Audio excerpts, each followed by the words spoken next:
Você sabe identificar um relacionamento abusivo? O excesso de poder de uma pessoa sobre a outra é uma das características. É uma relação que provoca sofrimento, tristeza e humilhação. Mas como reconhecer os sinais? Como lidar com o luto nas relações abusivas? É o que vamos ver no programa de hoje. Então, entra na roda com a gente.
Seja bem-vinda, seja bem-vindo. Estamos começando Roda de Mulheres.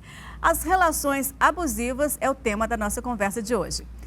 Para falar sobre o assunto, estão aqui com a gente a secretária executiva da Igualdade Racial do Ceará, Marti Silva, a cantora, atriz, doutora em Educação e Psicologia e terapeuta do luto, Joana Angélica, e a cantora Nívia Castro, que abriu o programa com sua voz belíssima. Sejam bem-vindas, meninas. É um prazer muito grande ter vocês aqui.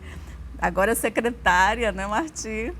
Parabéns. Isso é um avanço significativo, importante do nosso governo atual, já acumulando as políticas de igualdade racial que já vinham sendo desenvolvidas no Estado, né? Então, nós estamos muito felizes, dispostas, né? Muito trabalho pela frente e muito contentes também com esse desafio. Vai ser um desafio, mas eu confio muito no seu potencial. Eu e Zé Uma Madeira lá, firmes com essa política da igualdade racial no Ceará. Maravilha. Mas antes de começar a nossa conversa, o relacionamento abusivo, ele é um tema abrangente, ele não se restringe apenas às relações amorosas.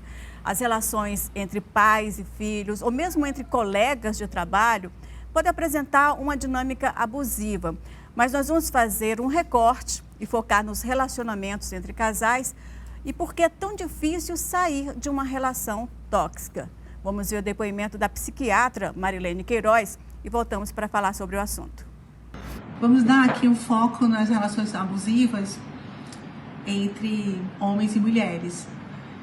Principalmente porque o feminicídio é uma das maiores tragédias que enfrentamos em nosso país. E o Datafolha tem uma pesquisa interessante que 100% das mulheres conhecem a Lei Maria da Penha, mas 52% não fazem nada após uma agressão. Por que isso ainda acontece, né? Uma das coisas que a gente percebe é aquela parábola do sapo na água, né? Na água no fogão, que ele tá ali numa água fria, agradável e que vai aquecendo aos poucos e ele demora para perceber ou vai se adaptando. Então, uma questão que é a adaptação àquela circunstância, né? E quando começa a ferver e que ele percebe que precisa sair, já não tem mais como sair, né? Muitas vezes as mulheres vão se adaptando e aceitando-se relações de abuso, chegando a ponto de ter dificuldade de detectar que aquilo já é uma relação abusiva e, claro, mais adiante, a dificuldade para sair. E nós precisamos saber pedir ajuda. Principalmente, assim, acho importante em relação aos abusadores, vermos alguns sinais, né? Em geral, homens abusadores são homens inseguros, porque tudo é uma questão de poder e de manter o controle. Então, vamos observar se você está numa relação que o seu companheiro é um homem incapaz de controlar os seus impulsos, né? que mudam rapidamente de humor, seguindo um determinado padrão, né? Por exemplo, exigindo uma obediência total às regras, né? Muitas vezes não expressam nenhuma emoção, ou então usam até de uma chantagem emocional.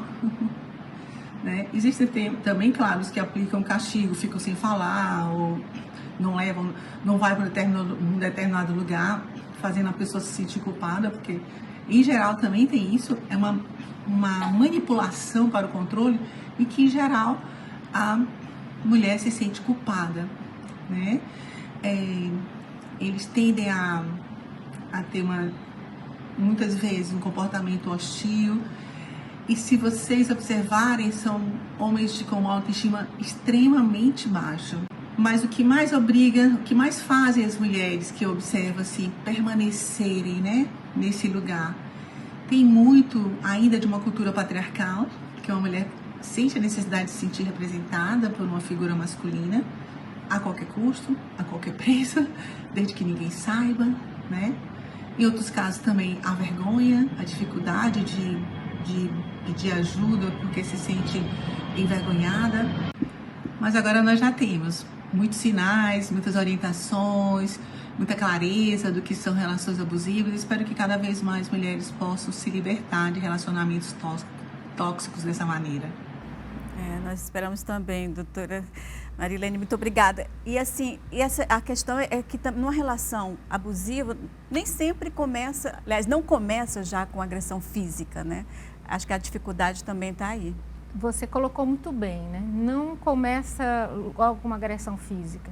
As coisas, você vai permitindo, você vai sendo permissiva, né? Vai aceitando uma fala grosseira, um tom de voz mais alto, uma atitude de ficar negociando à base de chantagem alguma coisa. E aí isso vai tomando um corpo, né, de uma forma tão consistente que a mulher acaba legitimando uma ação, legitima outra. Ah, não, ele estava só nervoso. Ah, não, foi porque ele chegou cansado do trabalho.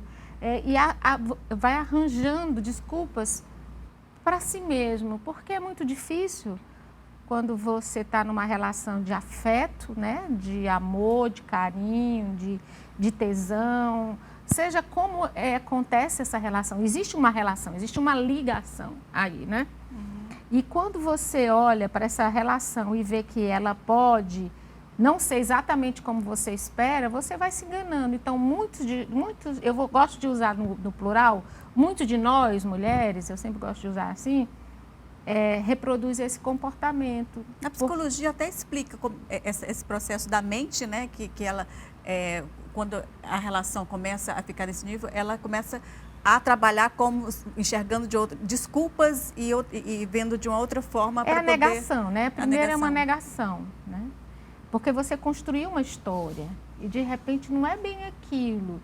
E aí daqui que você se desconstrua isso, tem todo um processo e vem junto com todo o processo abusador existe uma codependência daquilo, o que é uma outra coisa muito grave, né?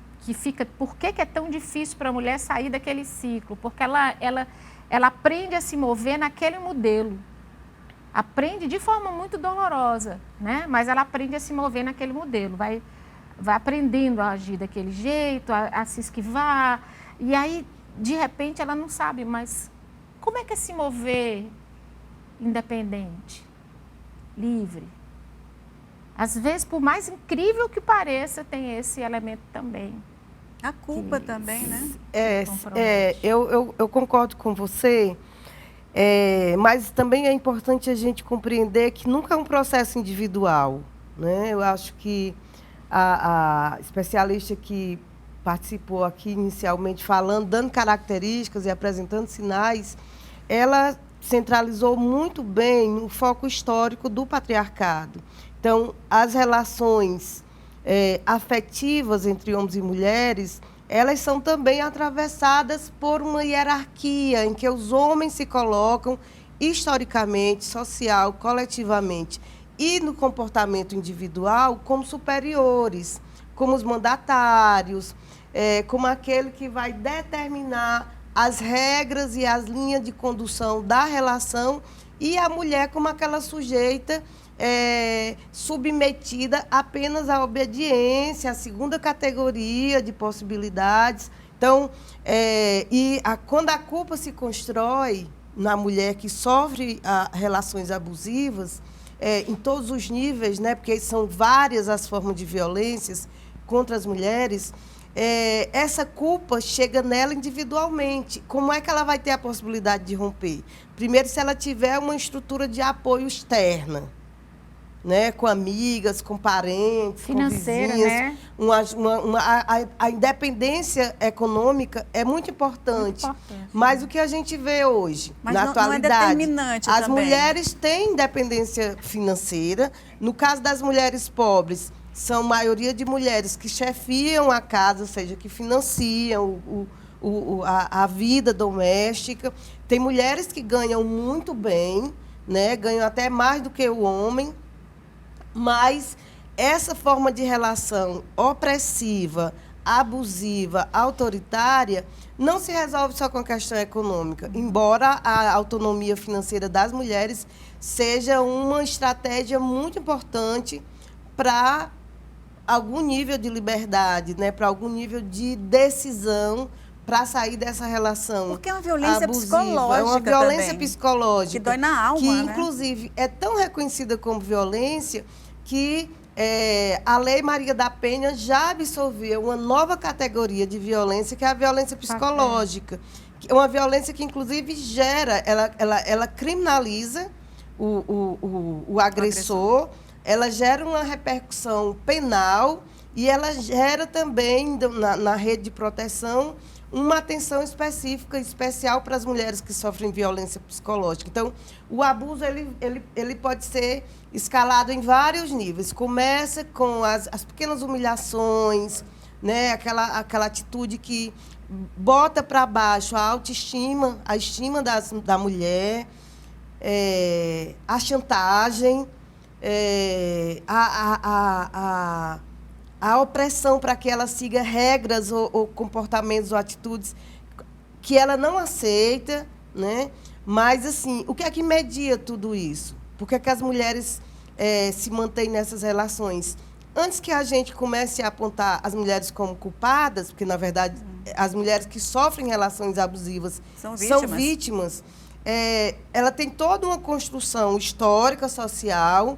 A ideia do amor romântico, de alguma forma, embora seja maravilhoso estar apaixonada, ter uma relação amorosa, sexualmente boa, todo ser humano busca isso, mas a ideia do amor romântico para as mulheres é também uma teia muito perigosa, porque ali a mediação do afeto, né, da atração sexual, é condicionado para as mulheres como uma coisa muito importante, sem as quais elas não podem viver, né? Onde se construiu isso, não se sabe, porque a gente, assim, o romantismo, até onde eu sei, são coisas boas que você faz, o romantismo, nasceu Roma, são delicadezas, são coisas boas que você faz para o seu amor. Agora, ela falou da questão da violência psicológica.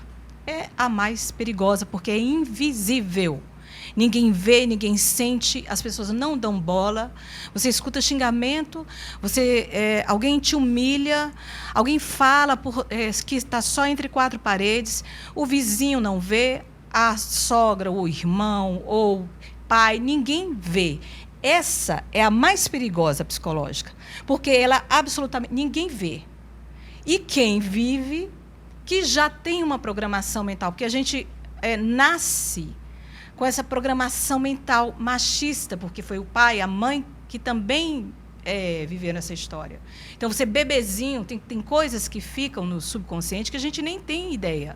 Então, aquele sofrimento, a gente está acostumada, nós mulheres, estamos acostumadas a isso, ou ouvimos, ou é familiar, e muitas vezes temos a sensação de que é amor, porque lá atrás a gente ouviu que era amor. Então, quando fala da questão do amor, O amor, para mim, é a coisa mais linda do mundo. Quando eu falo amor, eu lembro do amor da mãe pelo filho. E quando eu falo do amor da mãe pelo filho, pode ser, o meu marido é meu filho também. Mas vamos contextualizar amor, né? Vamos saber o que é realmente o amor. Então, para mim, o amor é uma coisa que amor. você defende, que você cuida, que você zela, né? Então, aí, quando eu falo, eu, por exemplo, canto músicas românticas, mas agora mesmo eu cantei Tchau, Tchau, Amor, eu estou numa mensagem, eu estou dizendo, olha, eu te amo, mas tem umas coisas ali prioritárias que eu preciso fazer, então tchau, tchau, amor. Né? Eu vou sentir saudade, eu posso ser romântica, querida, e não ser violenta, e não ser cruel, e não ser desumana, não é isso? Mas não há uma relação direta entre romantismo e abusividade ou violência. Só que, historicamente, para as mulheres, a ideia do amor romântico é como se fosse uma condição sine qua non. Não, é uma condição sine qua non. Eu preciso do amor romântico, eu preciso de um homem, eu preciso me legitimar, eu preciso estar casada, eu preciso ter essa representação simbólica que a sociedade chama de família. Você está falando de um modelo de sociedade. Eu estou falando de modelo que a sociedade impõe para as pessoas, sobretudo para as mulheres. Se você não se enquadra nesse padrão, você está na margem, né? Não tem quem sofra mais humilhação afetiva do que as solteironas. Não é? As solteironas, aquela pessoa que não namorou, que não casou, que não teve filhos. Então, por essa razão, muitas vezes as mulheres são forjadas mentalmente, né, de forma internalizada, de que ela precisa estar naquela relação, independente do que ela acontece, de como ela acontece. Então, o abuso, e inclusive a violência, é um resultado do patriarcado. Porque que, assim, as mulheres são violentadas pelo fato delas serem mulheres. O feminicídio, ele qualifica a morte, que não é uma morte qualquer, não é um homicídio qualquer. É um homicídio que acontece dentro de uma relação violenta em que o homem se arvora no direito sobre o corpo da mulher, sobre a mente, o patrimônio, o corpo, né? E acaba sendo sobre a vida. E veja bem, nós temos uma sociedade muito contemporânea, muito modernizada, nos costumes, né? Em que as mulheres têm avançado bastante. Mas esses valores patriarcais que acabam repercutindo como violências, eles estão muito presentes. Tanto é que os números... Estão na estrutura, né? Estão na nossa... É estrutural, né? É estrutural. Tanto é que os números aí mostram o crescimento de feminicídio. E absurdo. Talvez isso tenha a ver com política também. Mas isso tem a ver com política. Esse crescimento foi agora recente, dos últimos 4 anos, porque eu sempre ouvi falar tantos casos terríveis, inclusive quando eu estava produzindo para cá, para o programa, a moça estava cuidando lá e ela disse, a gente começou a falar por causa do programa, e ela disse, e você soube o que aconteceu com a fulana, minha amiga? Aí eu disse, o que foi que aconteceu? E aí ela foi relatar, ela levou 28 facadas. Eu digo, de quem ela levou 28 facadas? Do marido. Aí ela mostrou a foto dela, a criança, com uma criança, né? Ela linda, maravilhosa. Eu disse, mas como assim ela leva? E o que aconteceu com a pessoa que deu as 28 facadas? Fugiu. Isso tem quanto tempo? 2 meses. E ele não foi preso? Não. Eu acho, acho que foi uma notícia recente. Até. Não, isso diariamente, você liga a televisão, notícias como essa, infelizmente, está sendo corriqueiro, né? Mas a gente vai continuar a falar sobre esse assunto no próximo bloco, voltamos já já.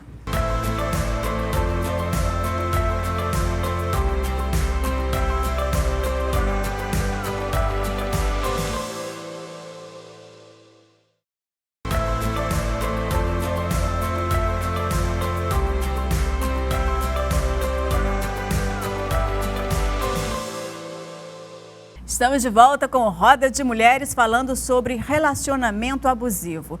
E a relação abusiva, ela normalmente chega ao fim quando a vítima percebe o ciclo, impõe uma mudança de comportamento ou rompe a relação. Mas aí ela vai passar por um outro processo, que é o luto da separação. Então eu pergunto aqui para a Joana Angélica, como é que a gente lida com esse luto? O luto é sempre um momento muito difícil e ele tem um processo a ser vivido, né?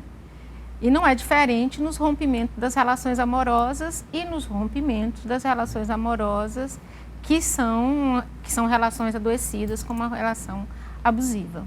Então, eu tenho recebido no meu consultório, como terapeuta do luto, muitas mulheres que vêm de um rompimento de uma relação abusiva. Além de viver essa experiência do rompimento do ideal, né, do que se esperava de uma relação, eu tenho percebido muito no consultório que elas ainda carregam muita culpa, né? Como a Marti disse muito bem, elas são vítimas, né?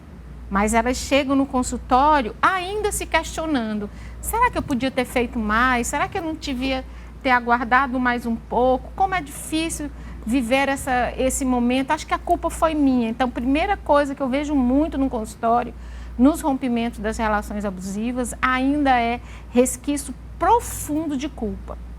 Outra coisa é a mulher se deparar com um novo modo de se mover no mundo que ela ainda não sabe como é. Então, quando eu chego para quem está do meu lado, que naquela situação ela está como uma paciente, e digo: quem é você antes de ser a esposa daquele cidadão? Aí a pessoa diz: lembre quem é você antes de conhecê-lo. Ela se assusta, né?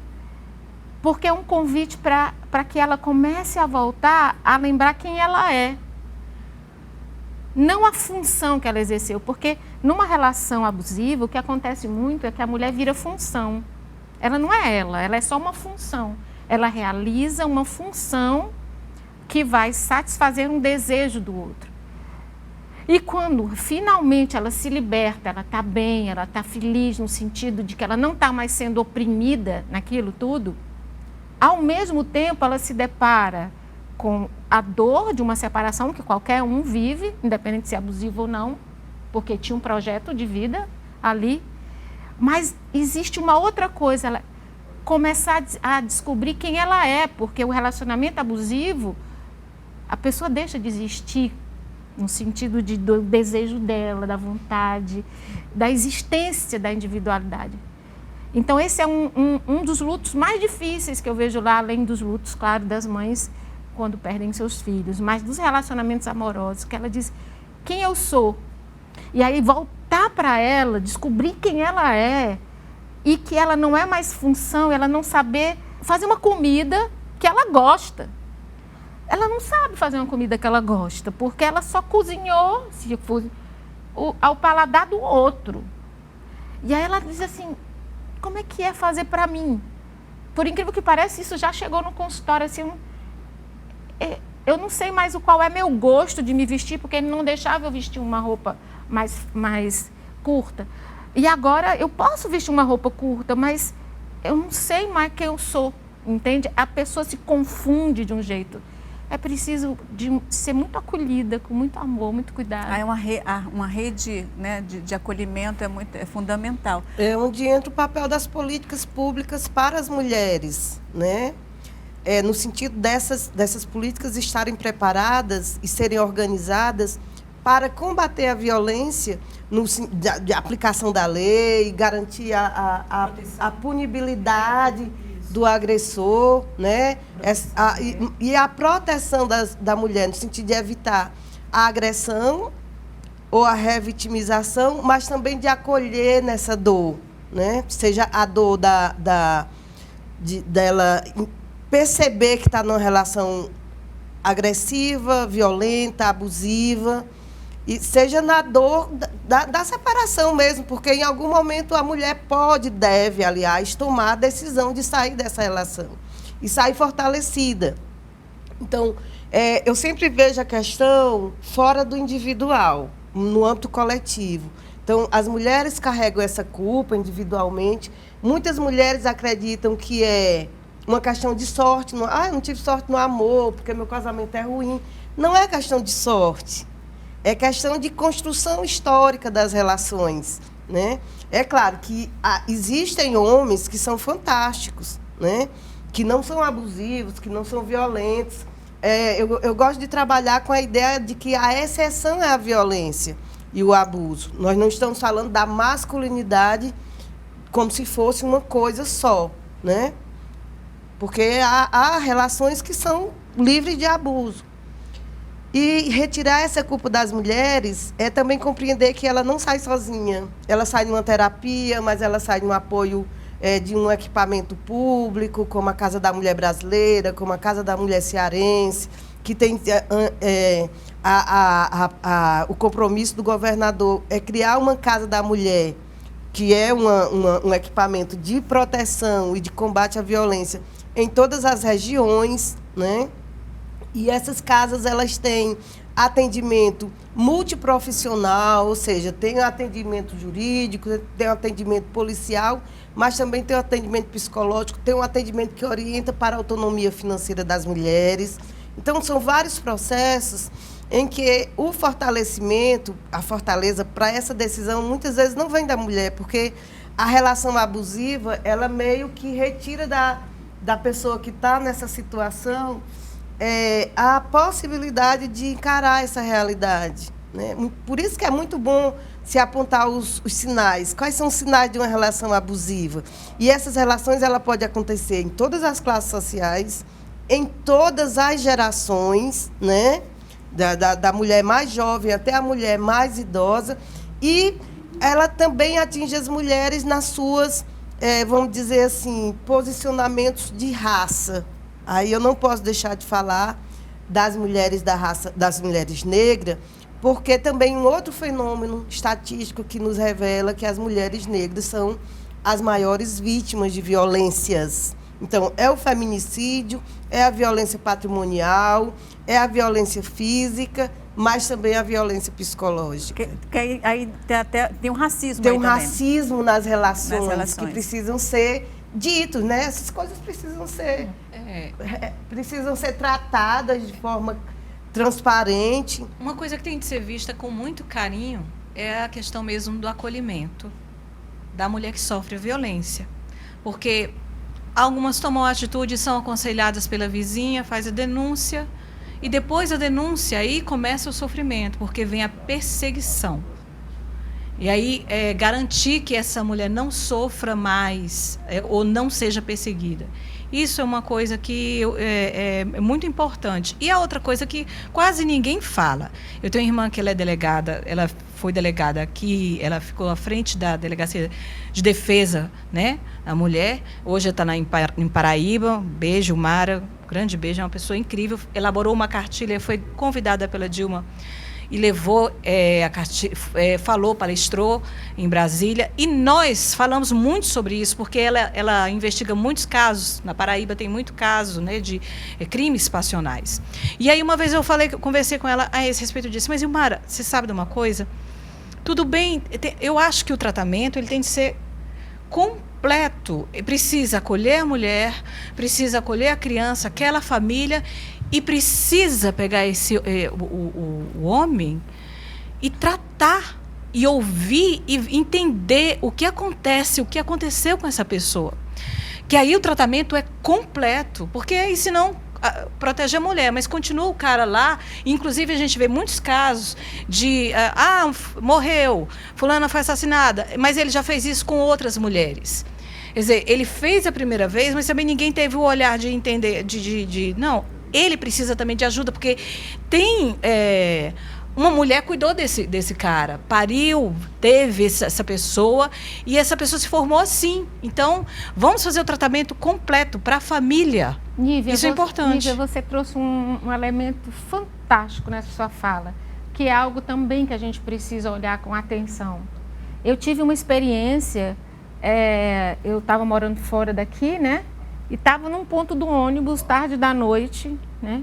E chegou um homem negro, jovem, parou, num ponto do ônibus, e ele disse: posso falar com a senhora? Aí eu tomei assim, eu queria lhe pedir uma coisa. Eu digo: diga.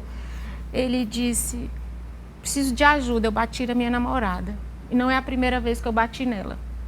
Eu fiquei assim,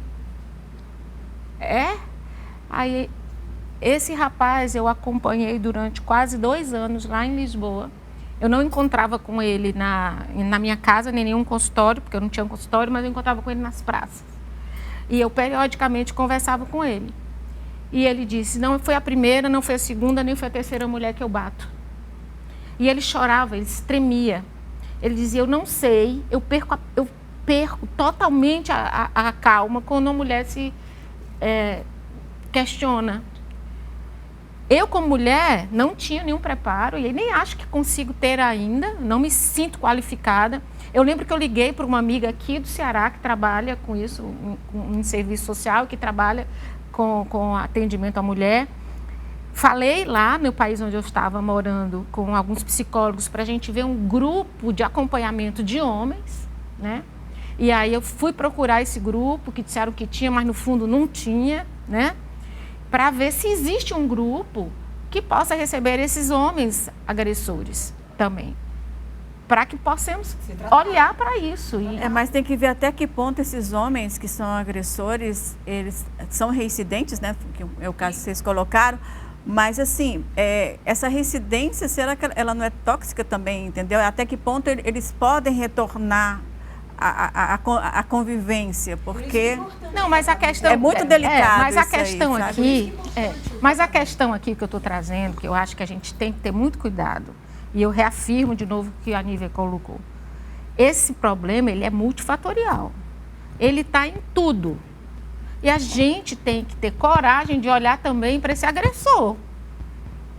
Não tem jeito, a gente vai ter que olhar para esse agressor com políticas públicas, com a parte jurídica, com policial. Mas são todos os fatores. É só contextualizando que a própria... Para poder não descartar que existe também, nesse universo desse indivíduo, algo a ser feito. Quem sabe o que pode ser. Porque certamente ele foi vítima também. Ele também viveu uma história. Ele tem uma história. É isso que eu estou dizendo. Porque a violência, ela produz a violência. A violência, ela permeia as nossas relações. Não é? Você veja bem que até bem pouco tempo era legítimo os pais baterem nos filhos. Sim. As mães baterem nos filhos. Como um processo educativo. De educação, né? Nós somos uma sociedade violenta porque nós nascemos da violência. Nós nascemos do sequestro das pessoas africanas para a escravização e da invasão dos povos originários para a exploração aqui de todas as Américas. Então, nós temos uma base histórica violenta, certo? E nas relações interpessoais, intrafamiliares e afetivas sexuais, não é diferente. Eu faço parte, eu comungo com o pensamento de que o nosso Estado ele tem que ser o mínimo penal possível, que nem tudo se resolve com cadeia, mas a lei precisa ser aplicada como processo educativo. Não existe lei mais pedagógica do que a Lei Maria da Penha. Inclusive, ela prevê o acompanhamento, vamos dizer assim, um processo educativo das relações de gênero para os homens agressores. Só que também a gente tem que ter o cuidado de não fazer uma reversão para vitimizar o agressor. O agressor é um agressor. O agressor é um agressor. Ele tem fatores que levam ele a isso. Pode ser, inclusive, o costume da infância. O testemunho que ele teve de relações violentas na família, né, do pai para com a mãe e tal. Mas não inverter, mas não temos que ter o cuidado para não fazer a inversão. Todo ser humano precisa de cuidado, precisa de amparo e tudo mais. E eu também volto a defender o mesmo ponto de vista. Não é individual, é coletivo. Porque é o seguinte, onde é que nós vamos combater o racismo, o machismo? Não é chamando o agressor e digo, olha, agora, a partir de agora, você precisa se sensibilizar, fazer uma terapia, qualquer coisa. E eu acho até que eles precisam realmente, mas nós precisamos trazer isso para o debate público. Nós precisamos levar isso para o ambiente da educação. Veja bem, quando eu estava dizendo que os relacionamentos abusivos e violentos têm a ver com política, vamos ver aqui o ponto da nossa história contemporânea imediata, recente, em que as mulheres passaram a ser mais alvo de violência, em que a gente vê mais casos de racismo, em que a gente vê mais condescendência com a exclusão, foi nesse processo de avanço do nazismo, do fascismo no Brasil. Sim. Com o golpe, né, de 2016. Então, vem à tona um discurso absolutamente conservador que procura criar barreiras para o debate aberto das relações de gênero. Aí você vê os conservadores falando em Ideologia de gênero. A ideologia de gênero é a ideologia que quer manter as mulheres subordinadas a relações opressivas. E essas relações opressivas não são só no casamento, é no mercado de trabalho, nas relações Sim. entre colegas, muitas vezes do mesmo nível. É a forma como as mães e os pais criam meninas de uma forma, meninos de outra. O menino não pode brincar de boneca. Quando eles crescem, eles não querem trocar a fralda das crianças, porque eles não foram acostumados a essa experiência. De rosa. A menina brinca com a vassourinha para aprender a limpar a casa. Vamos encerrar esse bloco falando, o menino pode gostar de rosa, Menino pode pode gostar tudo. de azul, menina pode gostar, meninos e meninas podem tudo. Menina tá? não. A gente volta já no próximo bloco.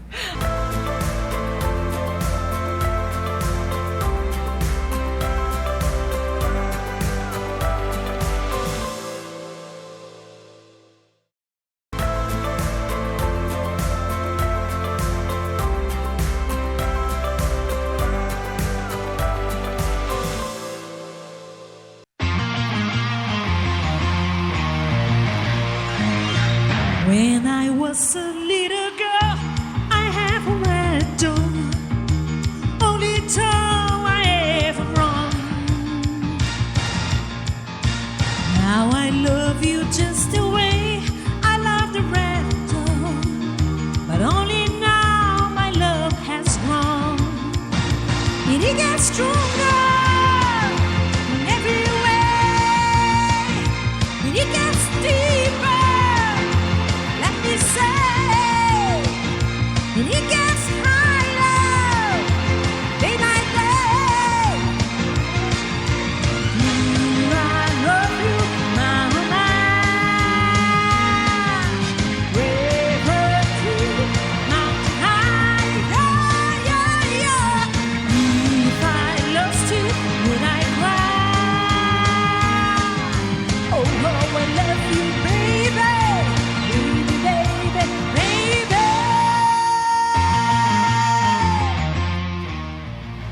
Estamos de volta com Roda de Mulheres. E se você acompanha o nosso programa, deve ter percebido algo diferente no nosso cenário, né? Ele hoje está, né, belíssimo aqui. Este trabalho belíssimo é desta moça que, além dessa voz poderosa, também é artista plástica. Né? Ai, gente, eu quero já pedir desculpa, porque eu sou muito espontânea. Falo que vem... E fez essa homenagem maravilhosa também, né? Tina Turner. Exato, que nós perdemos, lamentavelmente. Olha só, não é que eu não celebre e homenageei outras cantoras, porque nós tivemos perdas, muitas cantoras, Rita Lee, né? Gal Costa. É... Mas exclusivamente a Tina, por causa do processo, do assunto que nós estamos falando, a questão do relacionamento abusivo, ela passou por um processo muito sério, né? No caso da Tina, há uma coisa curiosa, porque quando eu fui fazer o estudo da biografia, e amo o trabalho da Tina, como todas as outras cantoras, enfim... mas me chamou a atenção de que antes do casamento abusivo, né, da união que ela teve abusiva, ela começa a se relacionar com o cara, porque como ele foi abusivo, eu não trato de outra forma. O cara, ele era casado. E aí, ele era casado. E quando a mulher descobre, ela pega um revólver para matar a Tina. E eu disse, o quê? Quer dizer que, além de tudo isso, porque aí me chamou a atenção a seguinte coisa, um relacionamento abusivo, e me lembrou quantas vezes, eu não sei se com vocês, mas eu lembro de um momento em que eu estou num bar, linda, maravilhosa, com um namorado, e me achando, e eu paro o carro, desce aquela mulher que vem na minha direção, que eu vi ela correndo, eu disse, ela deve encontrar alguém, e de repente vi o branco. Levei tapão. Eu disse, o que é isso, gente? O que aconteceu? Que isso? O que foi que houve? É porque o meu marido... E eu olho para o cara e disse, você é casado? Então, a gente sabe que isso existe. Eu quero entender, porque eu sempre, nas minhas relações, eu sempre pensei a seguinte coisa. Se você me traiu, se o cara que você me traiu, o problema que eu tenho para resolver é com você, que me traiu. Ela lá pode ter enganado, pode ter acontecido um monte de coisa. Mas o principal, quem traiu mesmo, a primeira pessoa que traiu fui eu. Eu me traí. Porque eu não me enxerguei. Porque eu não entendi o meu valor. Porque eu não examinei melhor essa pessoa e me coloquei nessa situação. Não era para ter acontecido isso. Mas se culpar, Nívia, porque saiu com um homem e não sabia que ele era casado, porque ele não lhe disse, porque ele não foi correto, e trazer essa responsabilidade para você, eu devia ter investigado mais, é bom ter muito cuidado com isso. Mas então... Para a gente não se culpar pelo erro do outro. Mas não é isso que eu estou levantando. Eu estou levantando essa questão. A questão porque da mulher está culpando... mulheres, punimos as outras mulheres. Sim, porque a gente não cobra de quem a gente deve cobrar. Mas é porque cria-se essa coisa da rivalidade, que a mulher é rival da outra, né? Então, é outra coisa que a gente tem que desconstruir. O que é um grande mito, na verdade, né? Uhum. É uma falácia social para, inclusive, que alimenta, que reforça o distanciamento, a solidão das mulheres em seus problemas. E eu acho que nós precisamos ter muito cuidado quando a gente... porque... nós vivemos dentro de uma estrutura patriarcal, machista, e essa estrutura, ela produz cultura, ela produz comportamentos. Então, chegaremos a um momento que a gente vai questionar a ética e o caráter de pessoas, de homens, sobretudo, que não são leais com suas parceiras, com suas companheiras. Mas eu ainda sou muito condescendente com minhas irmãs, mulheres. Porque essa mulher que tem esse comportamento de agredir a outra porque está sendo traída, ela está no processo de vitimização nessa relação, né? Mas ela nem estava. E o pior não é isso. Ela não era uma ex. Mas aí são casos particulares. Né? Mas na hora quando aconteceu, veja bem, eu tive... Aí que está, essa questão da educação emocional. Aconteceu e aí eu olhei para os dois assim, suspeito todos os dois. Eu olhei para os dois e digo, eu não acredito em nenhum. Aí parei, investiguei. Quando eu entendi, eu fui atrás dela, conversar com ela. Disse, olha, eu não vou continuar na relação com essa pessoa, não vou continuar com essa pessoa.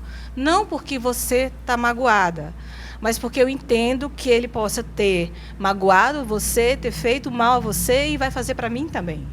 Então, eu estou me colocando no seu lugar.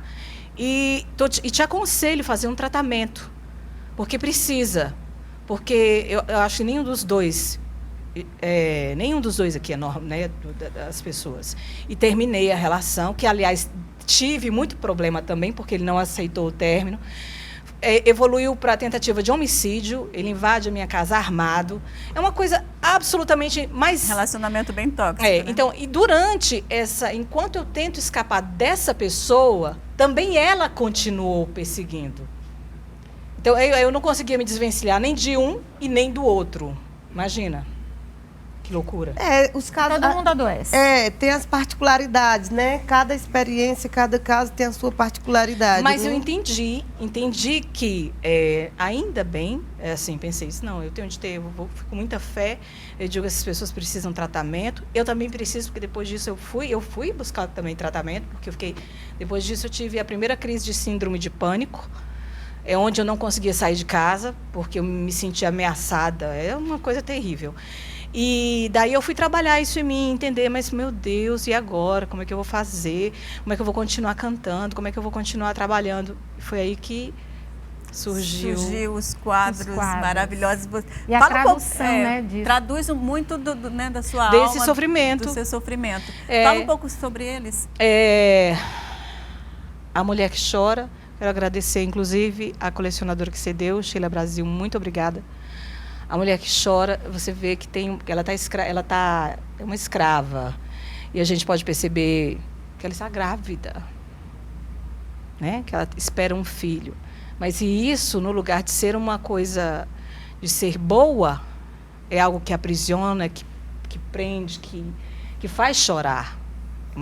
É uma maternidade doída, é uma tela muito especial. Essa tela teve em exposição em Chapada dos Guimarães, num espaço muito legal que se chamou Ixi. Eu quero mandar um abraço também para minha querida Sônia. Aliás, quero mandar um abraço para todos em Mato Grosso, porque tem uma coisa curiosa. A pintora surgiu em Mato Grosso.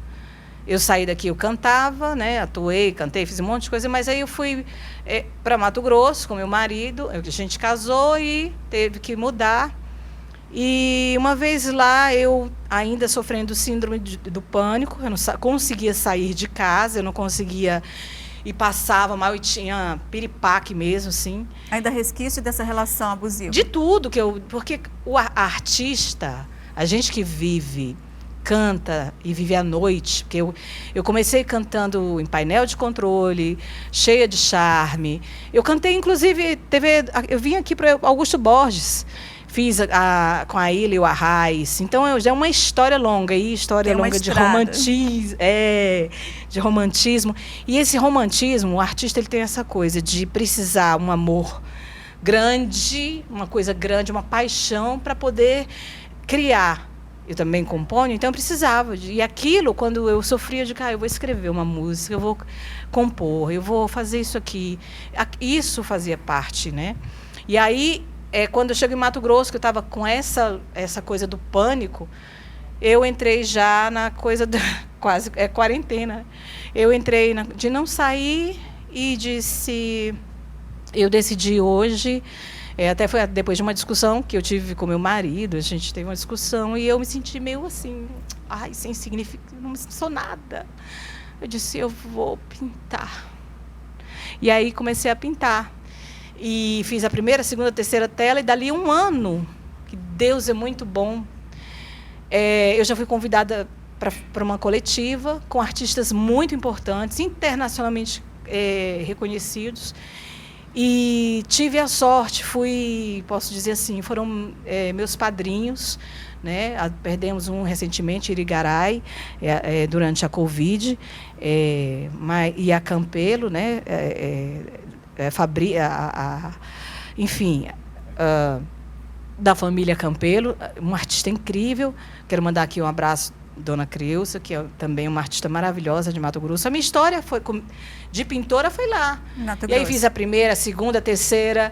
Aí dizia assim, mas você está começando, você não vai ser chamada, você não vai ser isso, aquilo. Não tem problema, então eu vou criar o espaço. E aí criei o espaço e a gente reformou a nossa casa e depois fiz 2 exposições. E à medida que ia passando, enfim. Aí, por fim, por causa desse trabalho, eu fui convidada pela Tatiana Azevedo, que eu quero deixar aqui também o meu abraço, querido, a participar, a fazer parte da Academia Intercontinental de Letras, né, de artistas e poetas. E aí eu fui escrever. Ela disse, Nívia, você é uma grande artista, você precisa... Que artista te ocorre agora? Ayrton Reis, um grande beijo. E aí veio Anita Malfatti. E aí também, quando eu fui verificar a história de Anita, também foi uma pessoa que sofreu, de certa forma, uma mulher que também sofreu muito a questão Ela foi perseguida por Monteiro Lobato. Sim, né? Sim. Né? Então, todas as histórias acabavam de... Acho muito difícil a mulher não ter passado por uma relação abusiva, né? Assim. Difícil, né? Eu até disse, quer saber de uma coisa, Tatiana? Porque a Tatiana, eu estava lá em Chapada e ela no Maranhão. Ela é uma pessoa incrível, talentosíssima. Escreve que Tatiana, vem para cá, porque meu marido foi para o Ceará e eu vou atrás dele. Como é que você vai, Nívia? Eu vou pegar o carro e vou dirigindo, eu vou até ele. Eu peguei o carro, eu dirigi os 4.000 quilômetros para... Vem cá! E ela veio comigo nessa viagem. Primeiro eu convidei, disse, vem para cá, porque você vai conhecer o Ceará. E ela disse, Nívia, eu nunca tinha visto uma mulher como você. Você é louca. Eu disse, mas é isso. A Nívia é uma mulher plural. Louca. Aí ela- Mas, Nívia, é artista plástica, é cantora, compositora, né? E é uma mulher, assim, maravilhosa. Não, e tem a história de teatro, porque eu comecei aqui no teatro com a ajuda do Jade Soares, Paulo Ramos. Ai, que maravilha. Muita gente legal, uma história muito legal. Então, e aí voltando aqui, ó, a mulher nua, que é de uma pessoa, não sei se posso dizer, é uma pessoa... Não, pode dizer, esse aqui já é meu. Lindo, maravilhoso, obrigada. Então, uma pessoa que me olhou assim, mas o que é isso, Nívia? Isso foi como eu me senti, quando eu me senti abandonada mesmo. E eu, sempre que eu me sinto só, eu peço, eu oro, eu ajoelho, eu peço a Deus, eu me esparramo no chão. Eu tive Covid, gente, eu sozinha no apartamento, eu caí no chão assim, as lágrimas, e chorava, e disse, eu quero viver, eu não quero morrer. Então, e aí vem Sereia. Sereia é uma fase aqui no Ceará, foi feita em São Luís do Curu. E, por fim, essa Índia linda, maravilhosa, que é de um grande amigo, Érico Yalvin, que é um poeta maravilhoso, está em São Paulo, está aqui guardado, e qualquer hora dessa ele vem buscar a obra. Muito lindo, maravilhoso. Parabéns pelo seu trabalho. Obrigada. Encantador mesmo. Obrigada. Aliás, e sua história de vida também, né? Muito Meninas, infelizmente, você já sabe, né? Um tempinho aqui, já estou aqui com o seu Deojulino Lucas. Olha a hora! Falo demais, né? Não, mas é isso mesmo, porque passa tão rápido, e o assunto é tão gostoso e tão instigante, tem tanta coisa para se falar, né? Mas, infelizmente, Nunca nosso se tempinho esgota, né? nunca se esgota. E eu só quero agradecer, assim, profundamente a participação de vocês. Martim, parabéns mais uma vez, viu? Força, ela tenho certeza que vai ser vitoriosa lá, essa sua nova fase como secretária, né? Muito obrigada, eu falo, muito obrigada, Lana, pela oportunidade de estar aqui com você. É uma grande honra. Espero que a gente possa se encontrar outras vezes aí nos bastidores, também nos bastidores. A casa é sua sempre, esteja sempre aqui. Dizer que foi um prazer estar aqui do lado da Joana, da Marti. A Joana, gente, a gente cantou junto, não foi, Joana? Sim, lembramos ali. 1800, lembra, mas século passado. Não precisa revelar, vamos porque a fazer idade uma a gente dupla depois, abafa. pode ver as duas juntas, né? Depois. Ela quase revelou a idade da gente. Caso.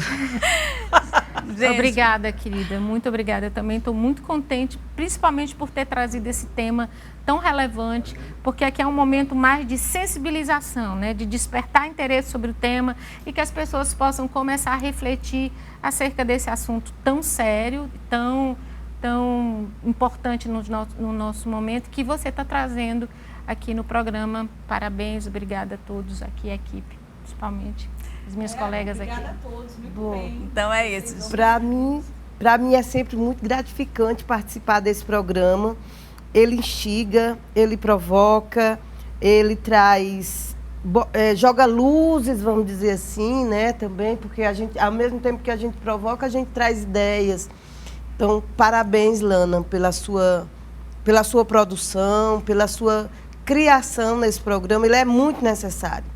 Nossas questões precisam estar em evidência sempre. E aí, quando essa evidência está nos meios de comunicações, a gente diz que realiza um pouco de justiça com a falta de debate que as mulheres têm sobre si mesmas, né? Verdade. Esse debate é muito sempre recortado, muito pequeno. Lana, antes que é eu... muito pouco. Então, é sempre uma alegria grande estar aqui. Obrigada pelo convite. Eu que sempre. agradeço. Nós encerramos aqui Roda de Mulheres, agradecendo a você pela sua audiência. Voltamos na próxima semana. Até lá.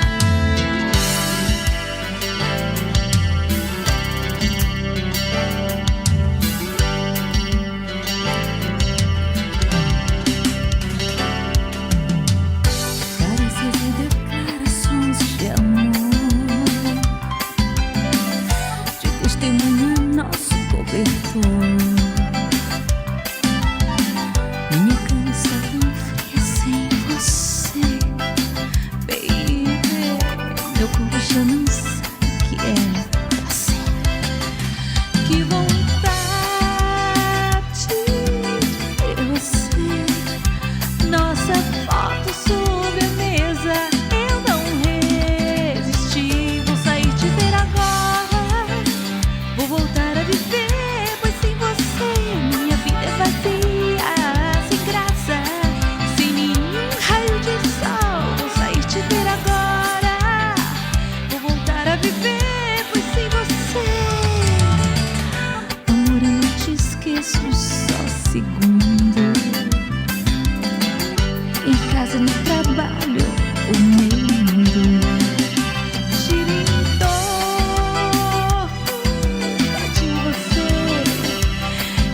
estou